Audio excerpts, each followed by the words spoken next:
All right. Welcome back to the Neurofounders Conversations podcast. I'm joined today by Simon from IDUN Technologies. We just wrapped up an editorial series where we discussed the entire consumer EEG space, where Simon is leading some of the efforts in the in-ear EEG area. And yeah, it's lovely to end it with a podcast where we can dive a bit deeper into exactly what you're doing, the startup itself, the technology, and yeah, as someone that works on it every single day, I think you have one of the most developed visions of the field, which is actually sparking a lot of discussions on LinkedIn, across the web, because everyone feels like they're ready for it, for consumer EEG, but still we don't really see it. So I think that's one of the things we dive into also in the series, and that I wanted to discuss a bit more today. Yeah, welcome. Yeah, looking forward. Thanks for having me. It's gonna be Yeah. fun. Maybe let's start with just the backstory. Like, how did Eden get started? I know it's a spin out, but how did that happen? Yeah, so the very beginning, I think, was when my co-founder and I, my co-founder Severin and I, we studied at ETH Zurich. We studied health sciences, and I think we both were really excited about preventative health. This was back in 2015, I guess, when fitness trackers were everywhere. And during our studies, which was also a lot focused on cardiovascular things like tracking heart rate over time and ECG monitoring, we started to understand that one of the limitations was actually at the interface of the skin and the wearable device. And this led to some research internships that we did in the biosensors and bioelectronics lab from a really cool professor, János Vörös, who has supported us from the very beginning. And at first, we had this idea of creating tattooable sensors, like something very permanent that you would basically have in your skin, and it would.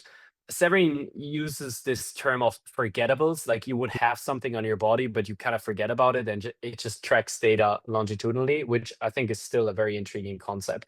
So that's how things started out. We published a very cool paper at the beginning of 2018 after about 2 years of research in academia at ETH. And I think early 2018, this was kind of the start. So we had just incorporated our company. We really wanted to push the startup perspective. This was a big wish for Severin and me from the very beginning.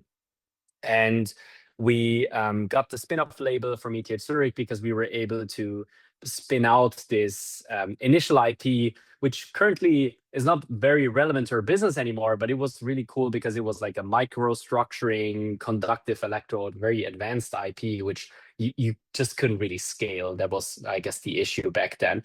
But it led us to develop our first product, which was the reusable electrode. And this was, I would say, still a pretty novel concept back then, using dry electrodes for wearables instead of having these, disposable gel things that you still use in clinical settings today.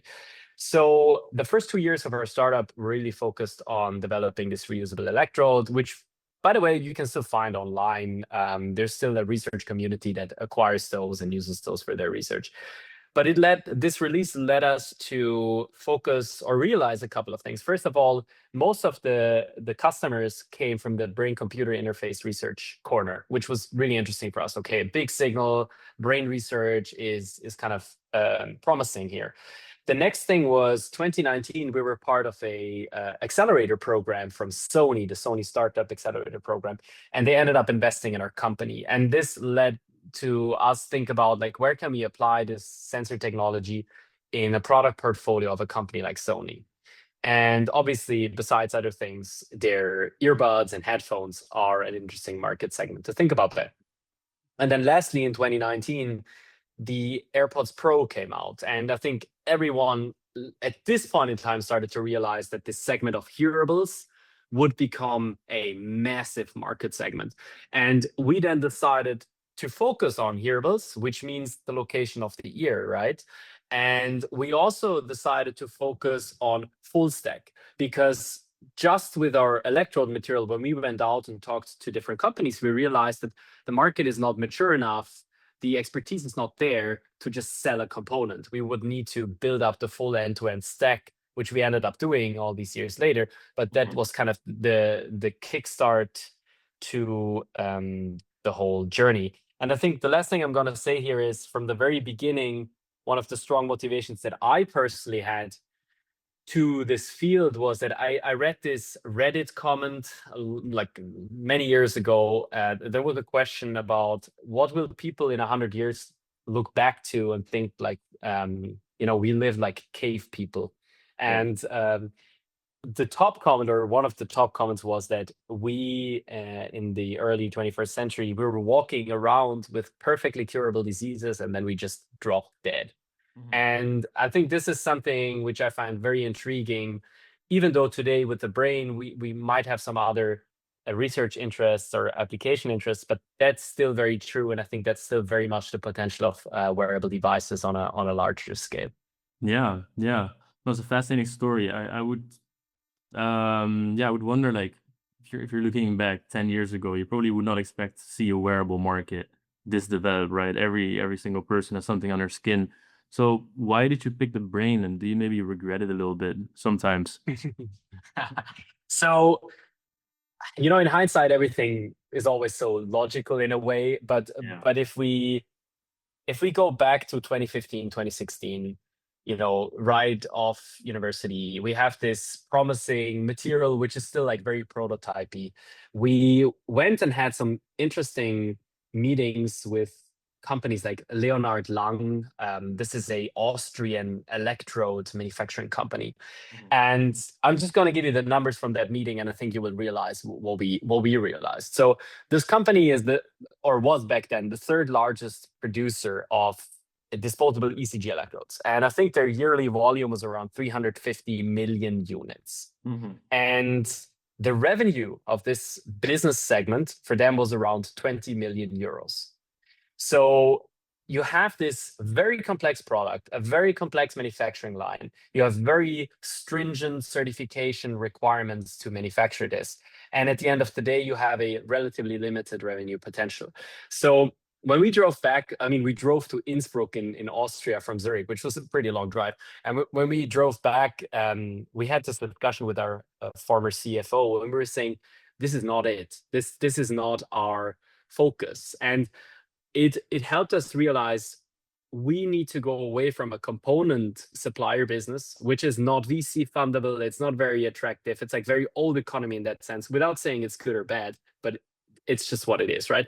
The other thing is, with the brain, what we also realized is we focused a lot on first smart textiles for ECG, and then smart patches. And I remember 2019, when we went to the Wearable Technologies conference in Munich, everyone was talking about smart patches. Like, they would take over the world and everyone would wear smart patches. A year later, then everyone talked about hearables, which is kind of funny. If you look at these reports in 2019 about smart patches, by now everyone in the world would basically be wearing a smart patch, which obviously never happened. But it also shows you how kind of transient those hypes and reports sometimes are.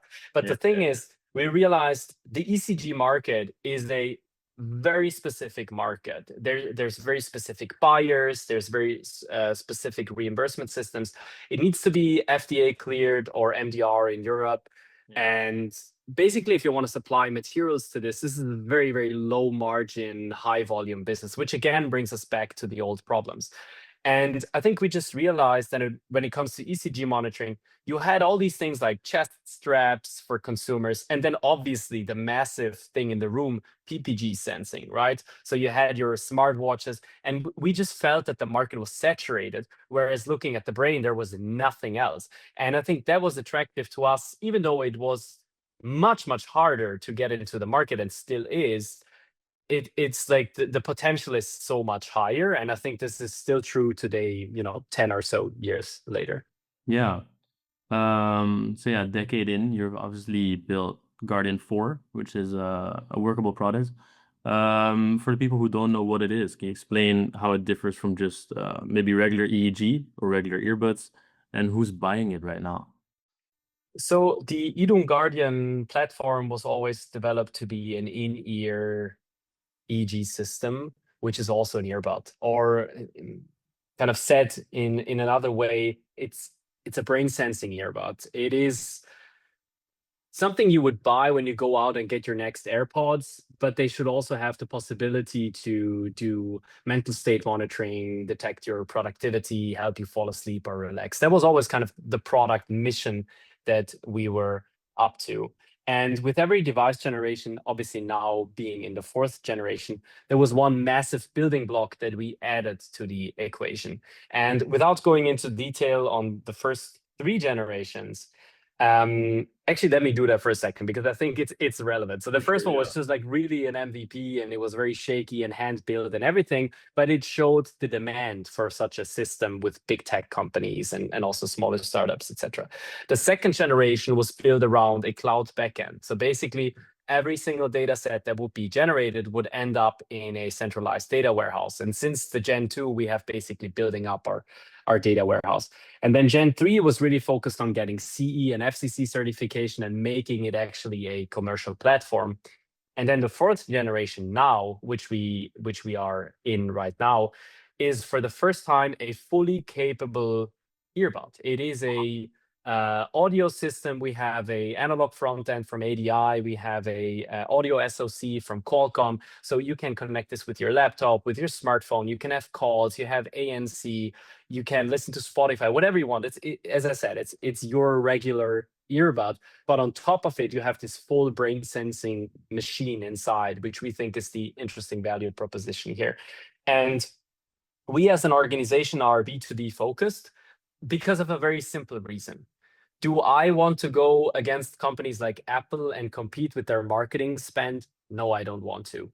I actually want to work together with companies like Apple and others to empower them to ship brain sensing features. Maybe it's a European way of looking at it. I don't know, but it's just what we ended up deciding because we didn't want to raise, and potentially we couldn't raise, $30-40 million and build up the full marketing machine.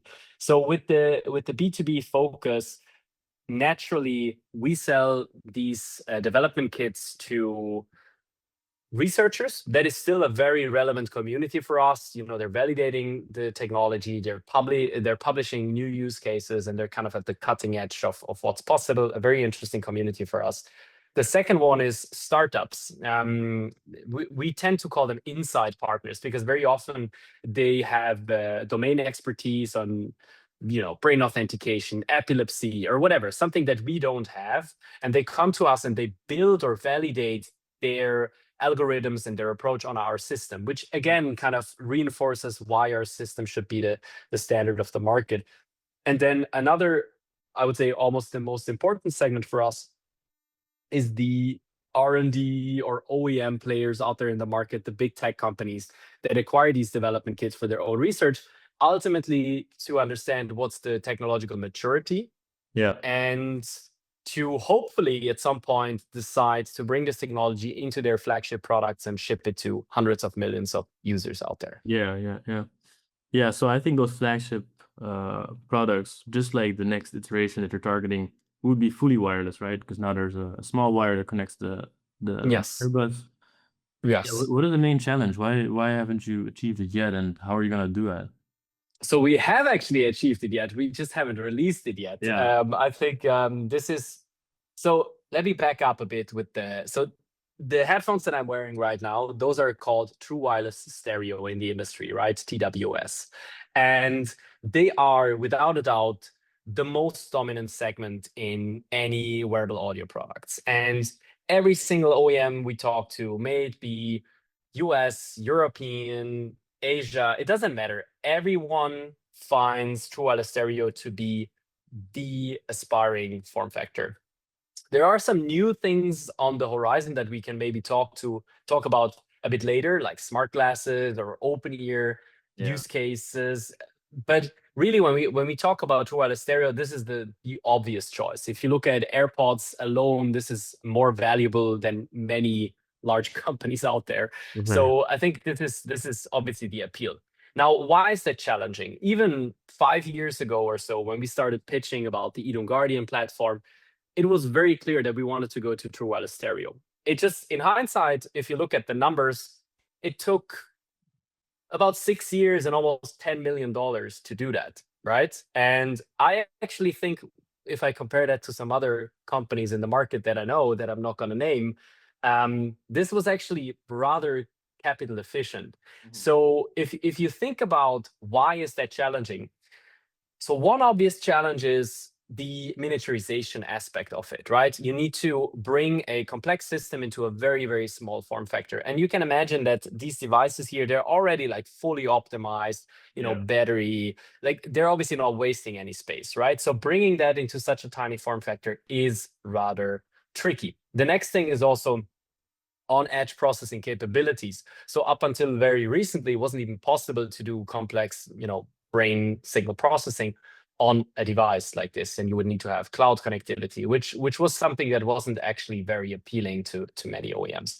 So there's all these technical challenges, but I always say those are just quote unquote engineering problems. You just need time and money to solve them, but there doesn't really seem to be an unknown if it's going to be feasible or not. Maybe it's just my entrepreneurial optimism, but that's always how I looked at it. The other thing is actually much more tricky, and this is still something which the whole market is still trying to figure out.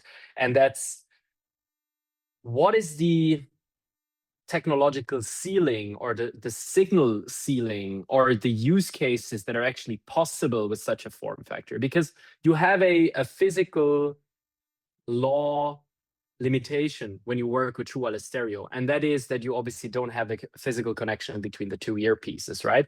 So you have a much smaller footprint to actually get brain signals, which also means signal to noise is worse, and what can you read out of it, etc. And up until very recently, it wasn't really possible to even run experiments on that because the systems to do so didn't exist. So I think it's still rather new for the whole industry to be able to work with systems at a certain scale to get the data to validate that. And we have now recently started to validate all our experimental designs and protocols and classifiers that we have built over years with a wired design, porting those over to a wireless design. First signals are very promising. Obviously, there's still more work to be done. But just to answer the second part to your question, I think that one is the much harder thing to show. Those are the use cases that can actually be addressed with such a miniaturized form factor, and this is how it changes user behavior for the better. And I think that's what everyone is still out to prove, including us, but it's a very exciting time to be able to do so. Yeah, definitely. I think this year we've seen a lot of progress, right? We've seen Naox, which is a French company. They even got FDA cleared for in-ear EEG earbuds. There's also NextSense with sleep earbuds. I don't think any of those products were out just a few years ago. Yeah, definitely. And that's also what we discussed in the series, right? We're looking at a few use cases which are maybe lining up as the most natural entry points for this, well, what is truly a new industry.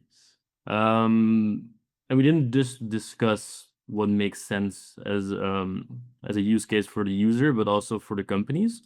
So we started with UX control. Why do you see that as like such a natural entry point into consumer EEG?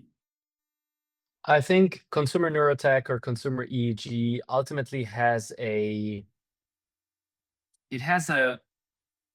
trust problem, and it's not a trust problem because of the ethical implications, which are also relevant and need to be addressed. Who owns the data? What's going to be done with that, etc. But the trust problem, I mean, with the validation. What kind of studies have shown the efficacy of EEG sensing for, sleep staging is proven, I would say, largely, but using things like audio modulation to improve sleep, I think there's still much more validation needed to go there. And I think that is ultimately one of the critical parts to show, I would say. And this is why UX control is so interesting, because what we call the ground truth, the thing that actually happens, is there. If you clench your jaw to pause your Spotify song, there is no validation study needed to show if it works or it doesn't, because you immediately know. And I think because the companies that ultimately decide to integrate such a technology, let's say a big OEM, they need to know that what they're shipping is solid, right? And this is why I think the resonance around UX use cases is comparably large because of that ground truth effect. On the other hand, the excitement, I would say, in the industry is there, but it's not as big as with other things like, potentially sleep improvements or cognitive performance improvements. But those are more tricky because of the validation stage, because you have this chicken and egg problem ultimately, right? You would need thousands of devices, if not tens or hundreds of thousands of devices in the market to show effectively what are you tracking, how you communicate that to the end user, how does it change their behavior, do they like the product, do they like this feedback loop or not, and how do you improve it from there. And for this to happen, you need to have the technology in the market. And there's two ways to do that. Either you raise $100 billion and you build those devices and you try to sell them. And we have seen some companies trying to do that, but it's really, really hard because it goes back to the real estate competition problem with Apple and other companies. Or you work with companies that have this reach and you integrate into their products, and then you achieve that. But there is another set of challenges because you need to show to them that the technology is there, the promise is there, it's validated enough, etc. So I think this chicken and egg problem is ultimately what everyone in the industry is trying to wrap their head around, which is also an interesting opportunity to kind of become a pioneer, I would say. Yeah, so I mean, there have been some efforts, right? Is it also for you a nice reference to have? I guess the main one that comes to my mind is Neurable, who really tried to. I mean, I think they're still trying to create some products, but they've also opened it up for licensing now, just quite recently. So yeah, I guess you had some references, even if the industry is quite new.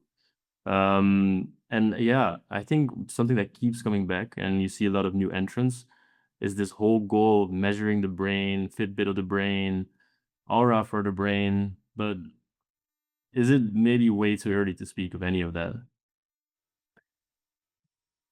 I think let's first talk for a minute about the success of companies like Aura and Whoop and Fitbit, etc. I think they have solved the distribution problem, right? They have hundreds of thousands, if not millions of units with different users. They have insane amounts of data. And I think what they, especially companies like Whoop and Aura, have done better is creating a satisfying user interaction. Like you can dive into your data, you get some recommendations, you can potentially even chat or talk via LLMs to your data. I think that is definitely something which makes people come back.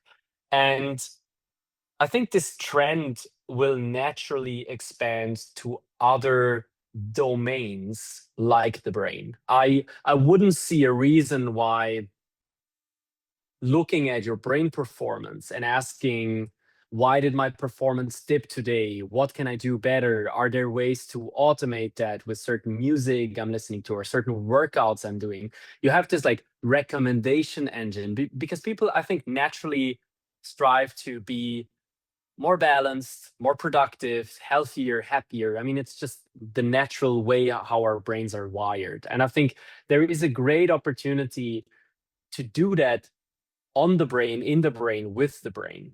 And I think this is why if you take that same formula that made Whoop and Aura, etc., bigger and you apply it to the brain, I think it's very promising. And you can add on top an element which we haven't talked about yet, which is the intervention layer, right? The brain has this natural design, let's say, that it wants to synchronize with external stimuli, right? And we know that there's always the monitor or the read side of technology, measuring your heart rate or measuring your brain score, whatever that ultimately is. And changing a certain mental state, for example, if you have anxiety or depression or other conditions, helping you understand what's going on, potentially creating a bit more of an objective perspective on that, and delivering content, helping people get out of their, thought loops, and also showing what kind of what kind of intervention or activity has an effect. I think many people, including myself, would be very interested in understanding objectively if I go for a walk, go for a run, read a book, or just continue powering through while work, what is actually the delta on my mental state? And I think if we can open up that black box, I think it would be very promising for a lot of end users. Yeah, I obviously agree. I'm on your side. But then I did write an article just this week about a new startup called Temple. You've probably seen it. Yeah. It's one of the first more largely funded wearable startups that puts it, well, right on the head, on the temple, the sensor. And even still, they're competing directly with Aura, with Whoop. They're focusing on metabolic measures, on physiological measures. They're not going into the brain at all while being right there. Then again, there's another thing that's been heavily discussed, especially on LinkedIn, which is the AirPods patent. It goes back a few years now, seem to be quite fleshed out. So yeah, we have all these companies. They're getting increasing money. Some of them worth tens of billions, but none of them have made the leap yet. So what do you think is stopping them from doing that in 2026? I think we need to look at two different groups. You mentioned them already. The temples and the funded startups. Even like things like Humane Pin, etc. There is a lot of appetite, at least from a venture capital perspective, to fund startups that are bold enough to create new categories. That's their whole shtick, right? I think that's kind of how they look at this. And I do believe that the way how humans are interacting with technology, I mean, both of us, I'm sure, see that every day in our actual work. It changes all the time. We are in a phase where human beings are changing their work as knowledge workers every single day. And obviously, a huge contribution to that is the rise of AI. And it doesn't matter what you think about AI per se, but it does have an effect on how we interact with technology. And it also has an effect on these wearables that are potentially trying to dominate some of that change. Let's think about the sandbar, this ring. It has to my knowledge, it doesn't have any physiological sensing in there, but it's just kind of a voice capture thing where people tend to go away from screens. I mean, experts have been talking about this mechanism of humans going away from screens and working more with microphones and agents and whatever for a long, long time. But we're seeing some appetite. But it's not proven yet that this will actually happen because these startups are still kind of trying to prove it out. And with the Humane Pin, I think we also saw that it doesn't always necessarily need to succeed.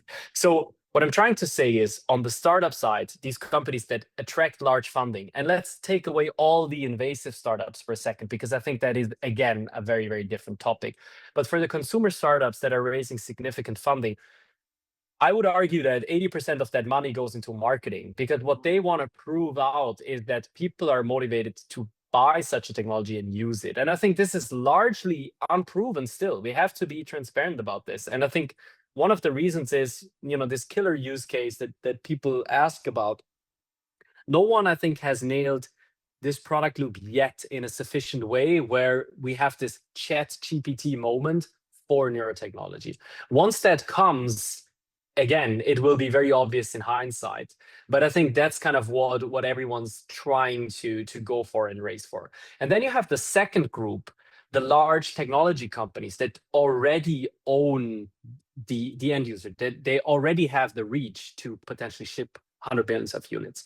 And I think my impression is that they're still trying to understand what is the right moment. I call this the action potential moment, like in a cell, right? The potential rises, and then at some point, actually in a neuron specifically, not in every cell, and then it fires, and then it's an all or nothing principle, right? And I do believe, maybe it's wishful thinking, but I do believe that's what's going to happen here as well. You have the big tech companies, they're very closely monitoring, and that we obviously know for a fact, very closely monitoring how these neurotech companies are doing. And they're actively looking at what's the maturity, what are the use cases, how does this all work?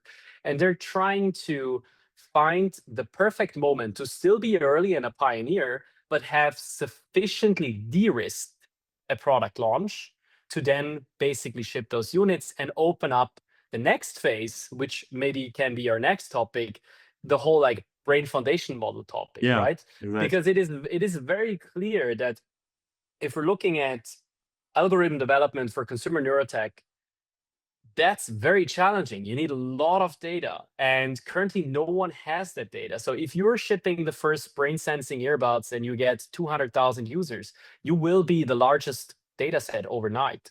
And I think this can be a very attractive appeal to OEMs, but it also, one other thing I'm going to mention here is something we started to hear only a few weeks ago, is some concern around profitability in flagship products from OEMs because of RAM shortage and other component shortage and massively higher prices, which basically, like if you're an OEM, what you're saying is my flagship products are under pressure and my profit margins are decreasing. So I need to be really sure that the next thing I'm going to ship is going to be a success, which tends to be a bit harder for these more, ambitious technologies that I would count neurotech under. So the whole field is also under massive pressure, I would say. So it's going to be interesting to see how the next, 12 to 18 months are going to develop and shape up, also from a macroeconomic perspective, of course. Definitely, yeah. Yeah, it is actually the last thing I also want to discuss, which is foundation models. We're both tracking the neurotech field closely, and this is an area where we see a lot of movement. So just now we had Hemispheric. They raised 50 million for EEG foundation models. We also wrote an article about it, but this seems to be one of the puzzle pieces that's missing to take a big step. So what's the vision within IDUN? And is it also something that maybe, on the side is an interesting opportunity for you? So I think, first of all, I think the reason why these brain foundation models are so attractive in theory is because it is a magic wand solution for a lot of the challenges that we have talked about in this podcast so far. Yeah. And I think it's this idea that a capable model, like we have come to know the LLM models we use every day, if they could be applied to brain technology or to brain signals, where very often you don't really know, okay, what does this data tell me, that it would suddenly identify, certain mental states, and it would help you create a recommendation loop or a closed loop application. So just to acknowledge, like, why is there such a popular idea? Because it could potentially shift the ceiling significantly up on what's possible with the technology. And this is also why I believe that these companies are attracting significant funding, because that's an amazing value proposition. Everyone can kind of agree on brain-computer interface becoming a thing in the next 10 or so years. So if you are like the operating system of that ecosystem, that's an attractive position to be in. I think our perspective on our role in this whole thing is maybe a bit more narrow, maybe a bit more specific.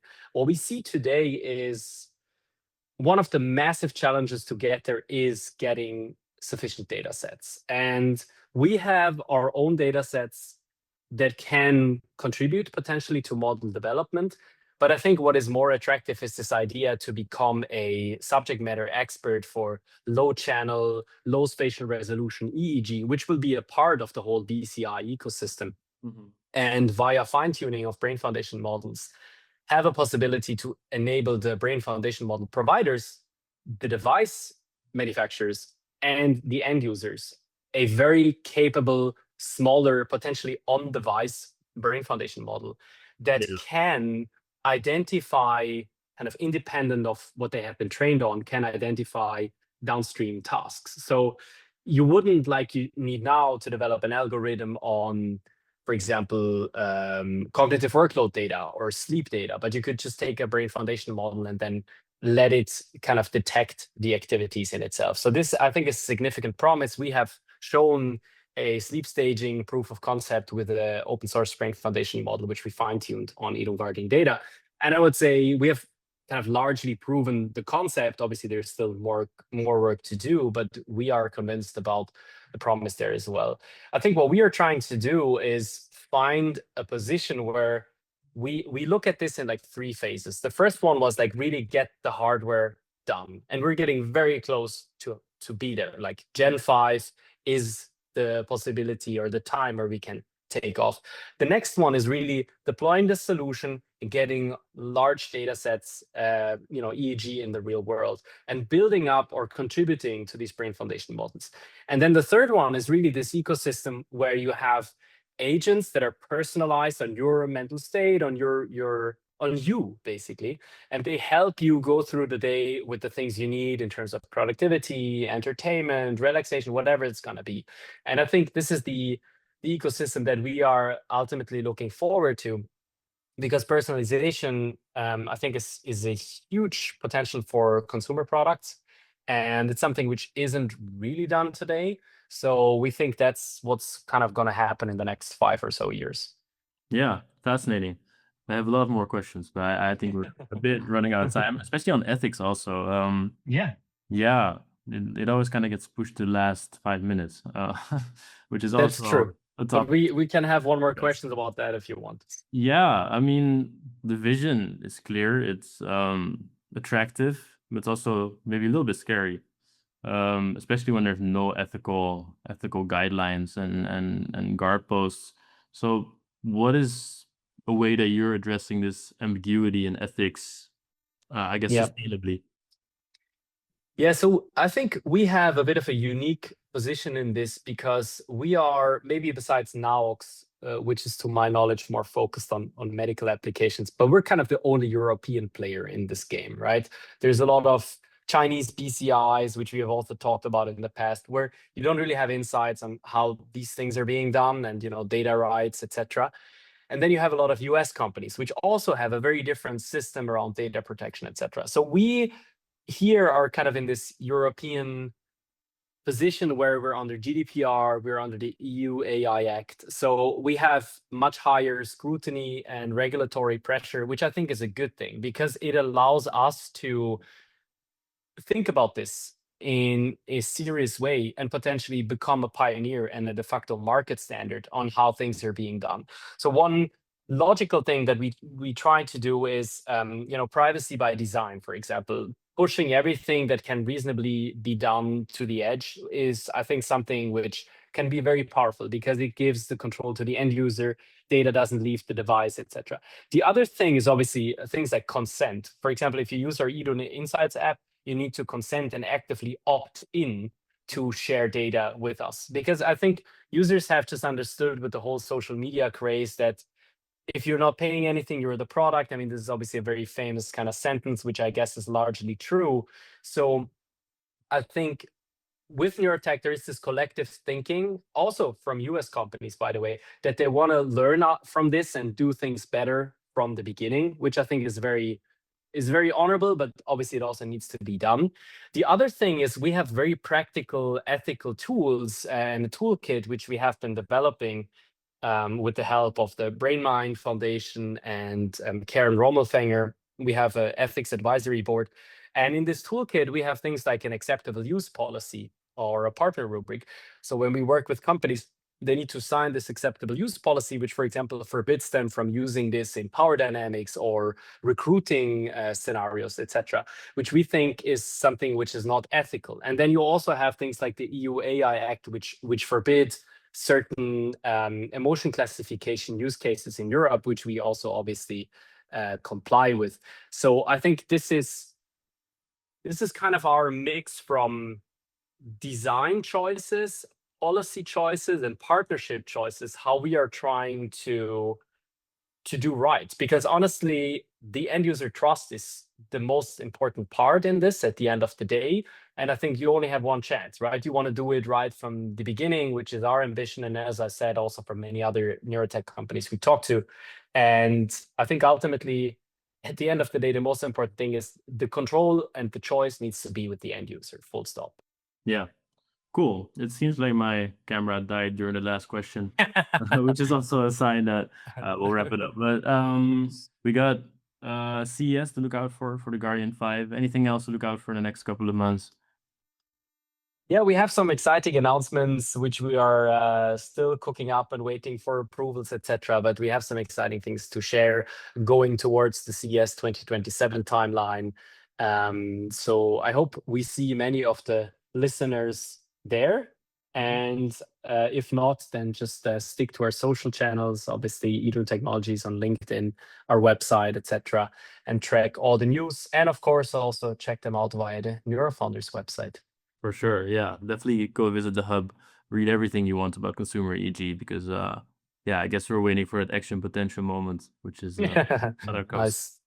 All right. Thank you very much. Thank you.